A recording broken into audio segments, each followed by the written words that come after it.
Hello there and welcome back to The Closet Historian and back to my sewing room for another project. That's right, today I have another archive video from the Patreon vault to share with you all, showing how I made a glittering gold gown for the film noir style Millionaire Milliner lookbook here on the channel. That lookbook and this gown are a couple years old at this point, but I am planning on wearing it again in a new way in an upcoming video, so I thought it would be a good time to go ahead and share how I put together the original gown. Let's go ahead and jump back in time and get started. Today I'm going to be making something quite different for me. I don't make a lot of evening gowns, but today that is what my plan is. I'm going to be making a late 1930s, early half of the 40s evening gown in a sparkly dark gold and black fabric. It's kind of out of my wheelhouse here, but I'm planning on doing a film noir lookbook this month, and I just don't have the right evening wear to make that really happen. I have this spectacular gold and black knit fabric. This is just a polyester and like lame blend sort of situation from moodfabrics.com. I will link this fabric or another of the colorways, because it comes in several different colors, in the description of this video, because it is such a fun fabric. I don't know what it's like to work with yet. We're about to find out. We all know I don't sew with knits much, and I didn't really, I wasn't really planning on treating this as a knit, so I'm kind of drafting this as if it were a woven. It doesn't stretch that much, so hopefully I can get away with that kind of thing. We're going to be trying some new stuff, or at least I'm going to be trying some new stuff today, and you'll be seeing how it works out. So I'll be working with this semi-knit piqué fabric. I want to try and do a longer, like almost dolman kind of style sleeve. Here are some images of gowns and stars that were inspiring me to make this gown in particular. Of course, that's a lot of major Hollywood glam, and we'll have to see if I can come close or how this goes. Let's jump on over to the blue patterning table of doom and get started. All right, here we are with my kimono sleeve bodice block, or my all-in-one sleeve bodice block, as I've taken to calling it instead, because really, all of this book here says it's called a kimono sleeve. It has nothing to do with kimono. Anyway, I know I'm always ranting about that, but it is true. Anyway, I have my bodice block here, so I'm going to go ahead and, of course, trace a copy. And you might have seen there, in that brief shot of the book, that it shows you how to draft this with a long sleeve, like as the initial way of drafting it. And I've actually never done one of these with a long sleeve. At least I don't think so. Not in memory, and or not still in my wardrobe do I have one of these with a long sleeve. So I'm going to go ahead and try and do that today.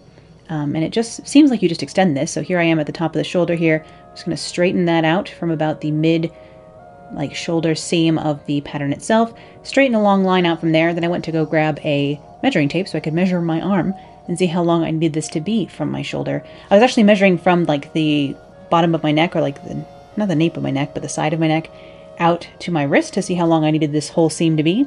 I think I made it 22.5 or something like that, but of course every arm is different out there. And then I knew I wanted to drop this down here a little bit.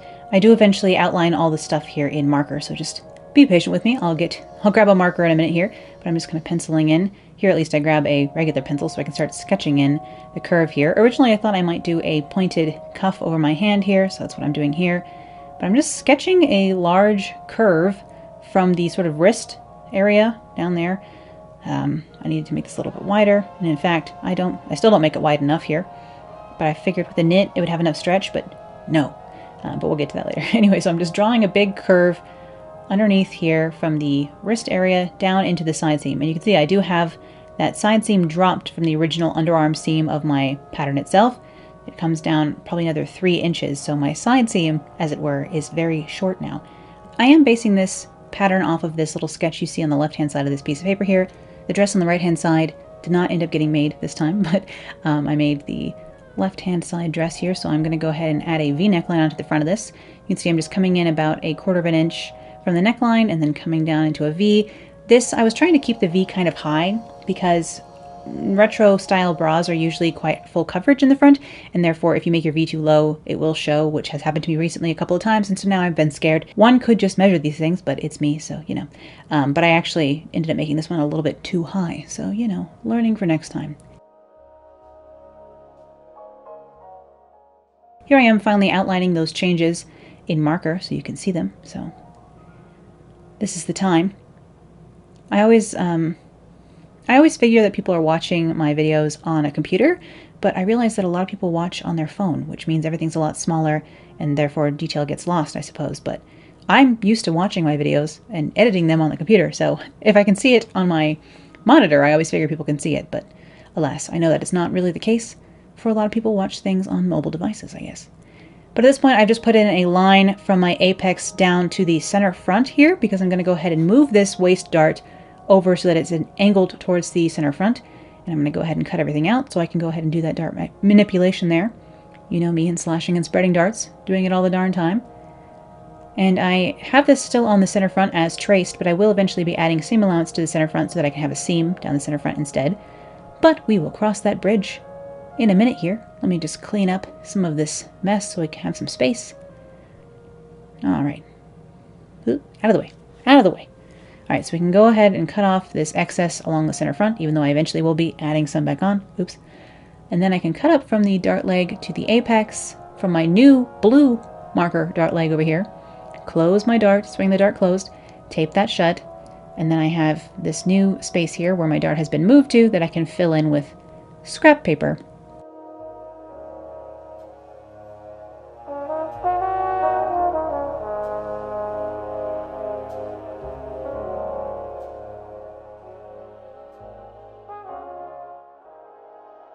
Like so. Just tape that all down. And now my dart is angled towards the very center front. So here I will just fold my dart closed as usual and cut off the excess like I like to do. Alright, I just want to kind of look at the shoulder position, so I'm just grabbing my regular bodice block here, looking at where my shoulder is, marking that on my pattern. I'm wondering if I want to come out and make a shoulder pad to kind of go in here. I didn't end up making shoulder pads in this video, but I may make some in the future for this dress. There will be room in there in this dress for them, so I can always add them at a later date.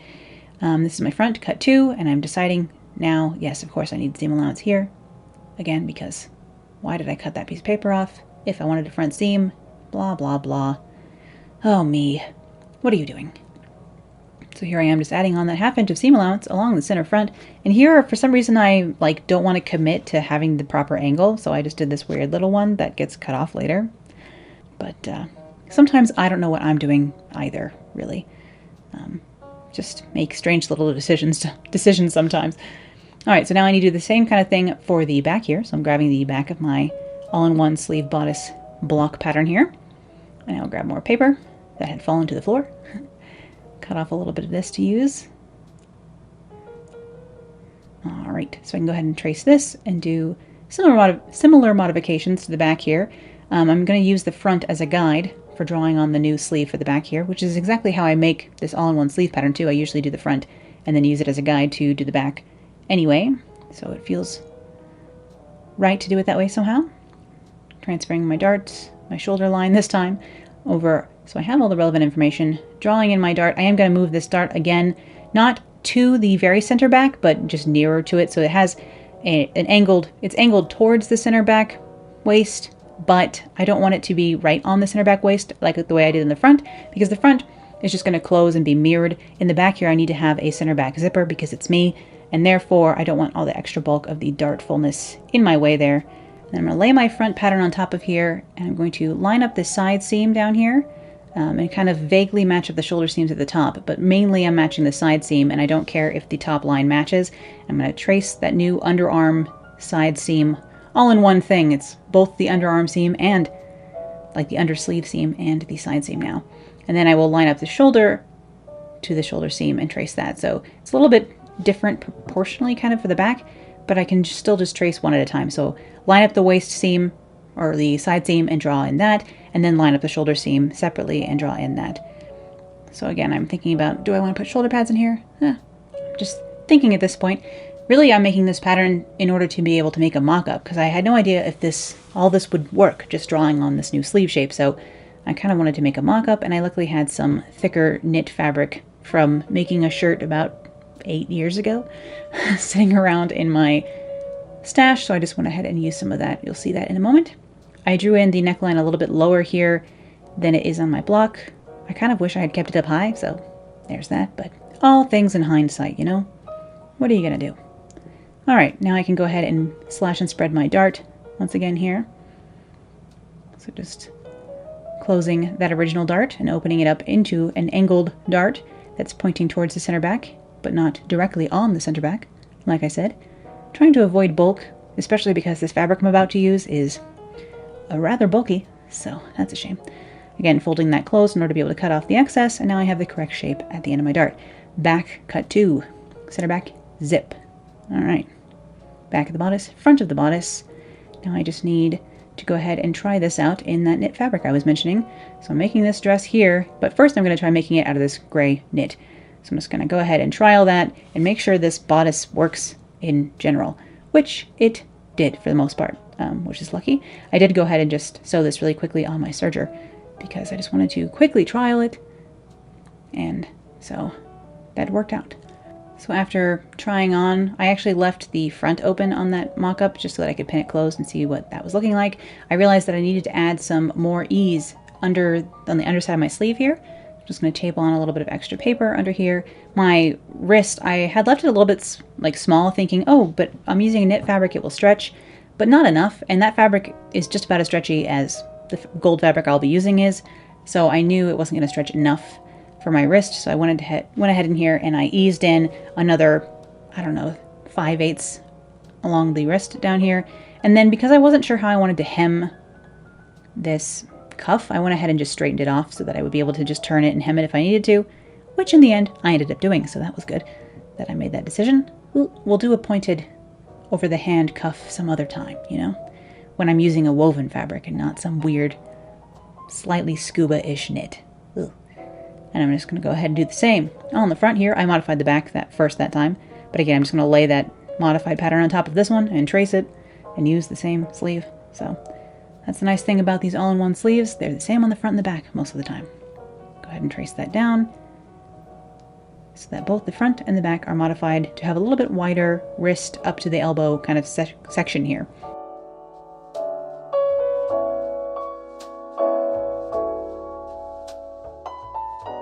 Alright, so I've added a little bit more. Now I just want to make sure that my sleeves are the same length. So I'm going to go ahead and tape on a little bit extra there and straighten those off properly as opposed to willy-nilly like I was just doing a moment ago. You know, you can see how slapdash my pattern drafting can be though. I really don't necessarily take a ton of care with it anymore because I'm so used to doing it. So eventually, after 10 years of experience doing pattern drafting, it can become quite intuitive or easy in some ways. Of course, then you get lulled into making giant disaster mistakes, so still do be careful, I suppose. Alright, one last thing for these bodices, I decided to add another 1/4 inch along the center back here, just where the zipper will go, and that is just because I knew, again, this fabric was going to be very thick, and I might want a little bit of extra ease back there, so just went ahead and added in another 1/4 inch for a full 1 inch of seam allowance down the center back, like so. Alright, finally, my front and back bodice pattern is complete here. And of course, I'm going to need a long skirt pattern. So let me grab some more paper here and grab my pencil skirt basic skirt block pattern here. I'm going to go ahead and trace a copy of this, but then of course with enough paper to make it quite long. I'm also leaving a inch of seam allowance here in the center front, so I've squared that off an inch before I trace this on, because again I want to have a center front seam, and actually I'll be putting the slit so that this dress, I can walk in it, in the center front as opposed to the center back this time. So just part of the design I wanted to do this time. But again, I'm going to make this 45 inches long, this skirt, so it's my normal pencil skirt pattern, but I just extended it. So I've drawn my darts in here. I will go ahead and change those and angle them towards the front, but I'm going to change, or angle them towards the center, I mean to say, center front. But first I'm going to go ahead and make sure I have the right length here. And again, my ruler is only 18 inches long, so I'm inching my way down there, literally. So at 45 inches, I'm going to go ahead and cut this quite long so that I can wear this dress with heels naturally. Alright, cut across there and up. Cut all of this out, and then I can go ahead and slash and spread the darts again. Lots of dart manipulation, no shock there. Alright, I'm lovingly off camera there. Alright, so here's my original pattern. You can see I have that inch of seam allowance along the center front. But again, I want to angle these darts towards the center front, just like I did with the bodice. So that first one I'm going to have meet the bodice dart, basically, by meeting at the very center front. So I'll do that. So I'll angle that one there, and then I will close both of these. Just overlapping the cut with that fullness. I got a little confused here because I had cut off. I was like, what is going on? Oh, okay. And then I just needed to cut off a little bit of extra hair. Oop, there we go. That's what I get for trying to do both at the same time. And then I will just fill in my new darts again with scratch paper, as usual. Fold them shut, as usual. Cut off the excess while folded, as you've seen me do already a few times in this video, honestly.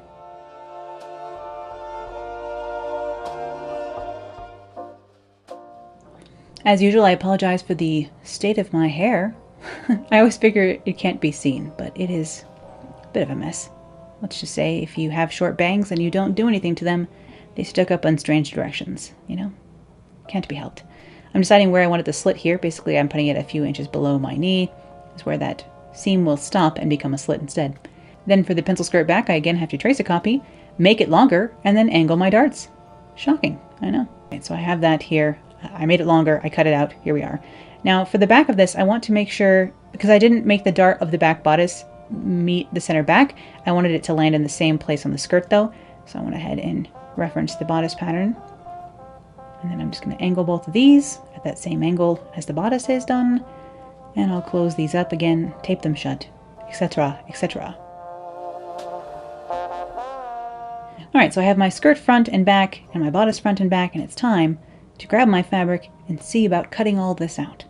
So again, here is my golden pique knit. It looks quite nice and almost like little tiny shells up close, or not shells, like scales, almost up close. And again, it does come in different colors. I think there's like a black on black version. I think there's a silver on white. I will link this fabric again in the description of this. It is from Mood, no shock there.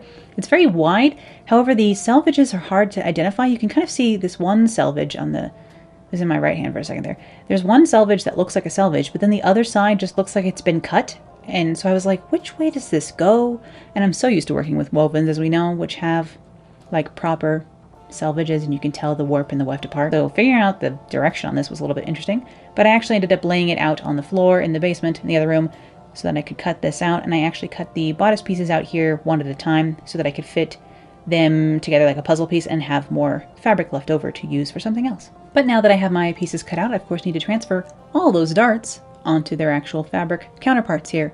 So grabbing my pattern pieces, grabbing a colored pencil, and going ahead and transferring all my dart markings down onto the back of this fabric. You can see it's black on the back, and that's because most of the structure of this is like a thick, sort of scuba feeling, almost neoprene-y kind of feeling, puffy, marshmallowy knit. It's on medium to heavy weight, honestly, and became not my favorite to work with. It's not terrible, it's just so thick that and marshmallowy and kind of bouncy that it just like feels strange. Oh, and look, I marked my dart incorrectly the first time and had to correct myself. I do make mistakes here in the sewing room, although normally I can edit them out, which is convenient. Although I do have to live through them. Even if I can edit them out later, I do have to deal with them in the moment. And I was making little mistakes with this one, especially when it came to marking the darts. I don't know, my brain was a little bit foggy. I mentioned in my beading video this week that I am feeling a little bit burnt out lately. I don't think I took enough rest after all that costuming. I don't think I really know the meaning of rest, honestly. I'm not the best at balance. But, you know, YouTube is an interesting grind. You can't really take a week off, you know? So the only way you can take a week off is if you work harder in advance, so you already have a video ready for that week, because you can't really skip a week. I mean, unless you were like a big-time creator. But I can't skip a week, that's for sure. The algorithm gets mad at me enough for just posting something that people like less that I can't even imagine how much it would kind of punish me for skipping a week. Ooh. But alas, I need to maybe do some writing here, as I haven't done that in a while, and we know how I get when I haven't had any writing time. So I need to make myself a better schedule and figure something out. This film noir video was supposed to come out this last week, but then I decided that, I know this is shocking, I'll talk about it more in the podcast, but I felt like I needed more clothes for it, and for me that sounds quite bonkers because we all know I have a lot of clothes, but do I have a lot of film noir appropriate clothing is the question. I decided not enough, so I want to make one more gown actually before I film that video, so I had to rejig my whole schedule around to facilitate having time to make yet another gown here. Alright, still marking all my darts, you know the drill, using my awl to poke holes in order to transfer those, and actually, if you're watching closely, you'll notice I just poked one of the holes wrong, so I will later notice that I've marked these darts wrong. Luckily I was able to correct that before I sewed them, so yikes. But you'll see I'm doing all this in yellow. And later, if you're keen-eyed again, you might notice that my darts are drawn in blue. And that's because the correct darts were blue, and these ones I drew here in the yellow were wrong. Oops. So just pinning, or marking and pinning all my darts as best I can, honestly. Apparently I wasn't fully functioning. But over here on the machine, I'm just going to go ahead and try and sew a dart in this fabric in a scrap piece to see how it reacts to being sewn with a straight stitch machine. Because of course with knits, you're not supposed to sew with a straight stitch, because if you try and stretch them, then the thread sometimes will break. But I wasn't relying on this to stretch in any way, so, and it doesn't, this fabric is not very stretchy either. So again, I was treating it like a woven, and it behaved well enough. Here with this dart, I was like, oh, that worked perfectly fine. We're just going to go ahead and use the Singer for all but a very few last steps on this project. So with that practice dart out of the way, I went ahead and started sewing all of my other darts. Remember, I have 2 for the bodice backs, 1 on each of the backs, and then on the front I have 2, 1 for each of the fronts, and then on the skirts I have 4 darts on both the front and then the back. So a lot of darts to sew, not surprising for me. But as usual, I just sew from the large end of the dart down and then off at the end of the point, and then tie my darts shut. If you've ever seen me sew a dart before, if you've seen me sew one dart, you've seen me sew them all, you know? I do it the same way every time. Unless, the only time I've ever sewn a dart differently, I suppose, is in my 1920s lace dress over on the channel. I'll put a card up to that here, and you can see the delicate dart situation I had to do for that dress if you click over there. That was interesting because the textured lace did not want to, could not use my regular methods with that one.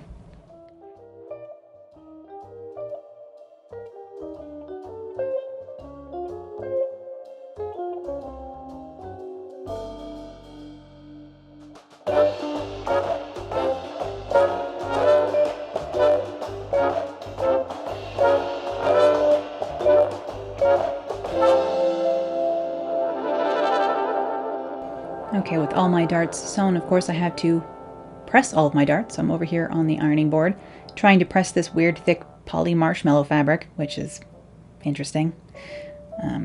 Was using some steam on my iron, and then my iron decided to start like leaking all over the place, or leaking. And I don't really understand, because this is a brand new and rather expensive iron, why it does this. Because it shouldn't leak on my projects, but I don't know. Anytime, I've never had an iron that didn't leak water in inappropriate times, honestly, so it's not surprising to me. Even this new one does. And in fact, when I have this new iron set to no steam, it still gives me some steam. So I think the only way to actually have no steam is to have no water in the machine, basically. But here I am just pressing my darts. You can see the markings from the incorrect darts there that didn't get sewn, thank goodness. But I'm just holding these closed while they're warm with my hand. These are the darts in the front of the skirt. You can see how angled they are compared to the ones in the back. The back ones are slightly angled. These front ones are quite angled. I actually end up cutting some of these darts apart to be able to press them flatter. And I graded some of my seams in this fabric as well, just because it's so thick. But here I am pinning the center front of my skirt closed, of course, down to where I want the slit to be. So I put a double pin down where I wanted the slit to be, so I would remember to stop there and do a back stitch, so I could have my opening in the front. And here I am over on the machine actually sewing the center fronts together of my bodice pieces. So I have a front seam on the bodice and on the skirt. Mostly just as a style line, not for any like structural reason, really. I guess the slit means that I have to have it on the skirt, but there's no reason to have a center front seam on the bodice. Other than that, I wanted one, honestly. So you can put style lines wherever you want, really. As long as you add seam allowance, you can sew things back together and then there's a seam there, you know? But I was really pleased to find that this fabric worked just fine through the Singer straight stitch. I had no problems with that.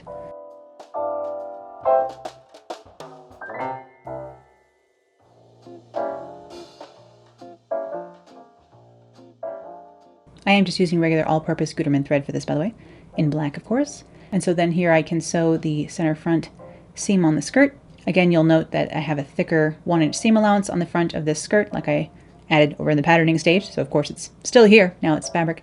But that is, again, because I'm going to be turning this seam open for the slit. So I just wanted a little bit of extra fabric here in the front to turn on the inside for the opening slit situation. And here I am at the end of the slit, so I'm just going to do some back stitching just to secure that. Not that I intend to be running anywhere in this dress and ripping it, but you know, it's good practice. And I can go ahead and press that center front seam open along the skirt here. You can see how that first start I ended up cutting away some of the excess on the inside just because the spongy fabric, just need to get rid of some of it wherever possible. And down here where the slit is going to be, I'm going to try and press it open a little bit here, but then I decided to go ahead and just use glass-headed pins and pin this where I wanted it and then give it a real good pressing. Luckily this fabric didn't melt too easily or anything like that. Always be careful when using a thermoplastic fabric that will melt if you get too hot with the iron, so careful there. You don't want goopy melted fabric on your iron plate, really. That sounds like a real fun hassle to take care of. But if we switch over to this angle, you can see I'm just pinning that slit seam allowance in, and then I'll give this a really good press over these fine glass-headed pins. Shouldn't be a problem. Although I really shouldn't be using them in this fabric since I need to use them in my silk taffeta again later, and I shouldn't be dulling them with this weird, again, marshmallow fabric.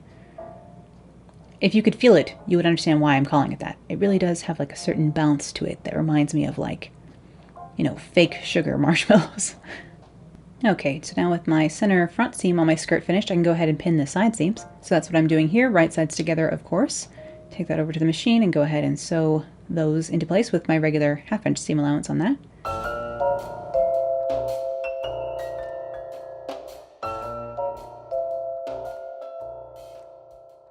And then of course I can press those open as well. The nice thing about using a knit piqué here, like most knit fabrics, does not need any seam finishing. It doesn't fray at all, so I can just leave these seams raw in here without to worry, especially because again, this garment isn't going to get worn that often either, so I'm not worried about fraying at all with this, because how many times am I going to wear an evening gown? You know, not very often, and it's not even a woven, so I have no concern. So now I can go ahead and sew my side seams and also underarm seams, which are the same in this case, for my front here. So again, right sides together, laying one of the backs on top of my fronts now that my fronts at the center front are together. Hopefully that made some sense. I'm just pinning these shut. And this curve here is so gentle that because this curve here is so gentle and like wide, and because this fabric is a knit, and therefore stretches and also doesn't fray, I don't really need to clip this seam. Now, we all know I love clipping a seam, especially, you know, always clip your curves is kind of my mantra in life. However, this is a different circumstance because we're working with a knit, because we're working with such a wide curve like that. I went ahead and tried this on to see if it was bunching any weird ways, and it wasn't. So I just left this as is and didn't clip this curve in here. But here I am sewing the straight shoulder seam here, or the top of the sleeve seam. Again, they are one for this particular project. Shoulder seam just flows right on into the sleeve, down here to the cuff.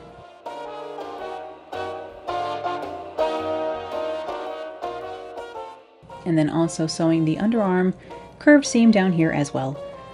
Just again, regular 1/2 inch seam allowances on this, just kind of a medium sort of stitch length here. I didn't want to use anything too small in this weird puffy fabric or too large, so I was just trying to be kind of in the middle there.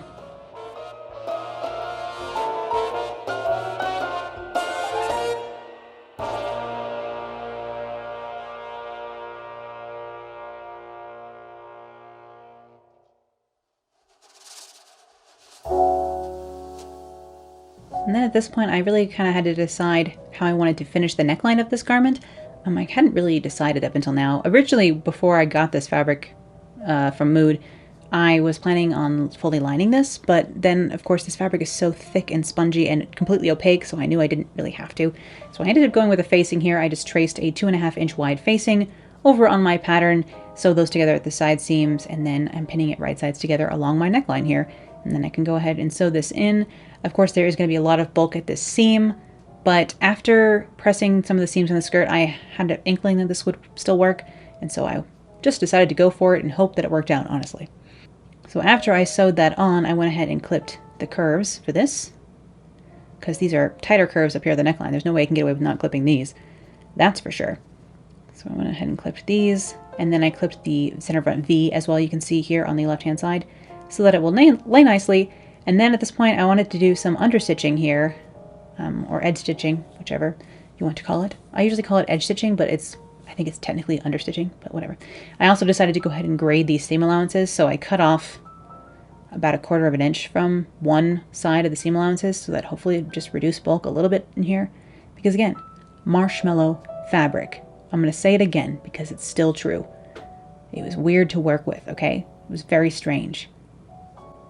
And then I can go ahead and take this over onto the machine And I'm just folding that seam allowance down alongside the facing side, along the left there you can see.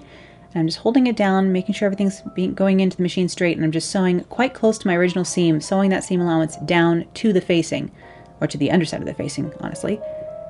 And the nice thing about, again, not having to finish these seams is that this facing is just raw in here, and it doesn't matter. How nice. But I'm just going ahead, going through here, hopefully not getting stuck on things like I just did a second ago, and understitching the whole facing. All of you should let me know what your favorite film noir films are, by the way, in the comments below, because I've been watching some lately to get inspired for this lookbook, of course. I just recently watched The Maltese Falcon, because I'd never seen that, which I know, how have you never seen that, but, you know. That one was okay. Here's the thing. Maltese Falcon is a very classic film, and it's very well-written script, and, like, the film is extremely well done. However, there's just not a lot of glamorous outfits, and not to be crass, but, you know, that's kind of one of the main reasons I watch old movies is for the clothes. So, you know, it was a good film, but I was disappointed in the lack of outfits, which is true of most film noirs, because a lot of the times the dames don't get actually that many outfit changes. But I watched The Strange Love of Martha Ivers after that, and I was appreciative of there being two dangerous dames in that film, and therefore twice the amount of outfits. And Barbara Stanwyck is just really good at being cold, and I'd never watched a film with Elizabeth Scott before, and she seems great and super glam and real cute and has a lovely sultry voice, so I quite enjoyed that film. I would say I enjoyed that more than The Maltese Falcon. Am I allowed to say things like this? I'm sorry, film buffs. Don't come for me. Here I am just ironing the facing, by the way, onto the inside, and then you see me here throwing a couple of stitches in to tack the facing down at the shoulder seams and at the center front seams as well. Just sewing basically the facing to the seam allowance in there, that way it stays down and in place. But yeah, tell me your favorite film noir. I have already seen quite a few, I think, but you know, there might be more obscure ones out there that I don't know about. There's still, for as many as I have seen, I have also not seen a great many. I have, of course, watched Double Indemnity, and I have watched, what's the one where he goes to stay at the, like, aging screen star's house? Sunset Boulevard. Wow, I couldn't remember Sunset Boulevard. You know, this is from a girl who used to live in Burbank and, like, knows her way around Hollywood a little bit. At least by car, you know, but listen. It's not like I was spending most of that time on Sunset Boulevard. Let's be honest. Alright, so here I am now just pinning the bodice to the skirt, right sides together, cutting away some of my dart fullness from the bodice as well, just like I had done on the skirt earlier, just because, again, big puffy marshmallow seams, no thanks. Especially when one dart meets another. Ooh, it's a lot of bulk here at the waist, so you can see me cutting into my darts and then grading the seam allowance a little bit as well. Again, it's not going to fray, so I have no worries doing this. But speaking of going to Hollywood, I guess this would be a good dress for, you know, going to get a drink at the Chateau Marmont. Although I think they're closing it, aren't they? I don't know.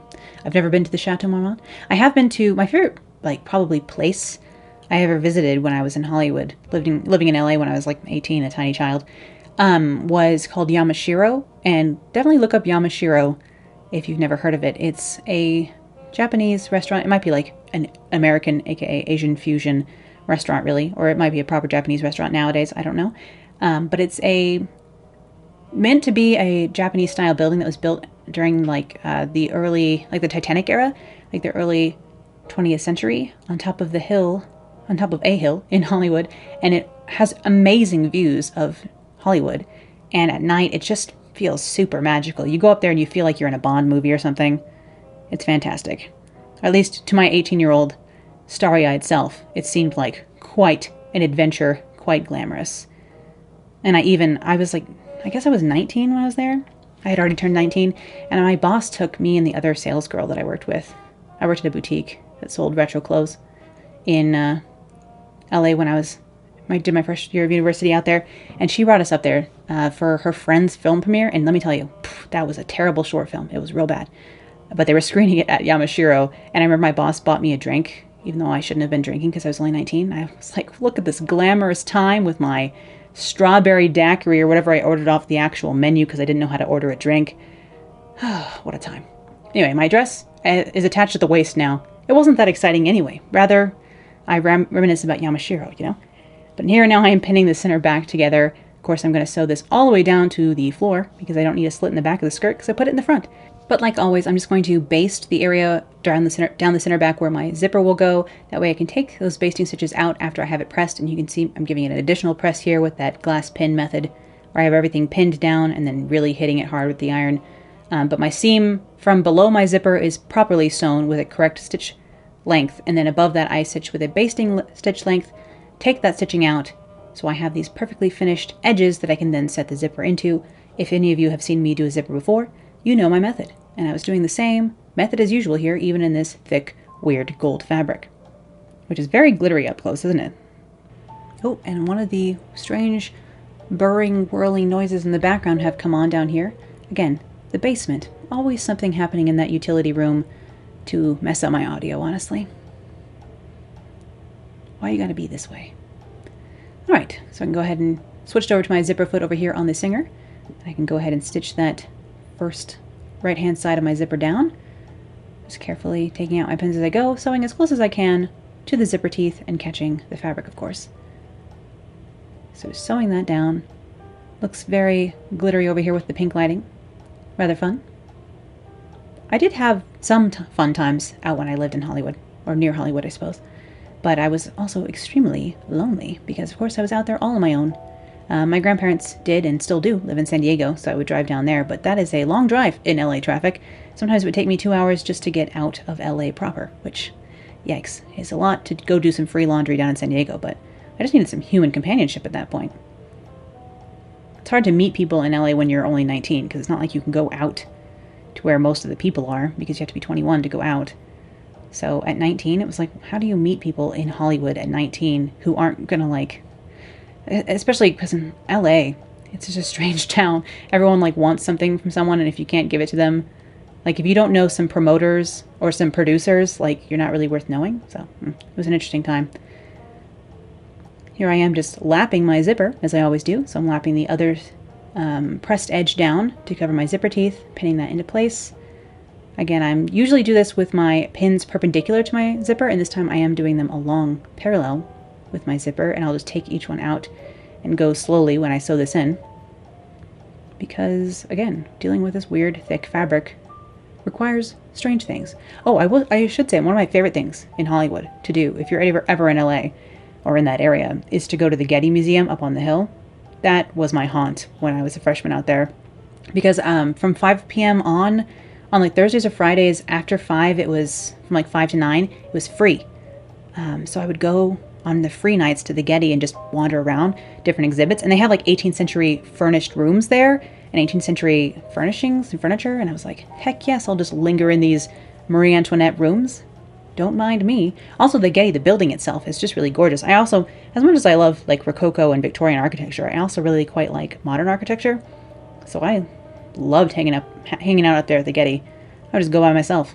So after I had my zipper in, I went ahead and actually serged the bottom, like raw edge of the hem on this dress because I was going to turn it up a couple of times, but I didn't know exactly how I wanted to hem it, so I just went ahead and serged that.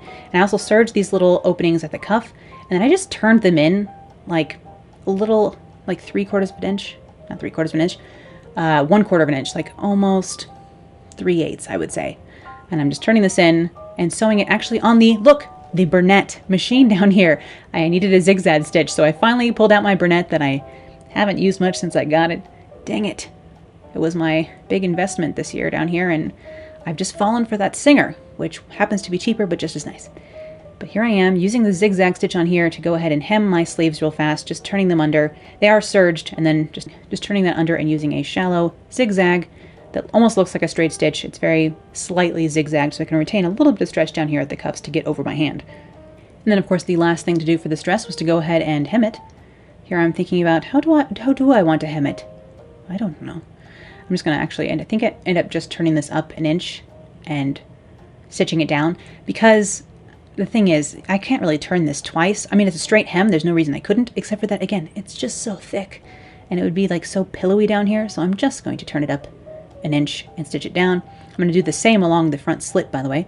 And actually, I didn't record any of this. I hand stitched it all down, but with this gold fabric, the stitches disappear right away, so it's almost impossible to tell what I was doing when it comes to hand stitching this anyway. So I was like, there's no way the camera will be able to capture what the heck I'm doing. I'm just going to go ahead and stitch it, and you'll have to believe me that I did it by hand, you know? Just trust me, I promise. But those were some of my Hollywood adventures. I didn't expect to talk about those. But you know, you've seen me sew so many things before. It seems like perfect time for story time anyway, you know? By the end of that year, what year was that, I guess? Let's see, I graduated high school in 2009. So that was early 2009 to 2010 is when I lived in Los Angeles. Well, technically I lived in Glendale/Burbank, and I quickly came back to Colorado where things were much cheaper, you know? There's a lot to be said for much cheaper. But my dress is now completely finished.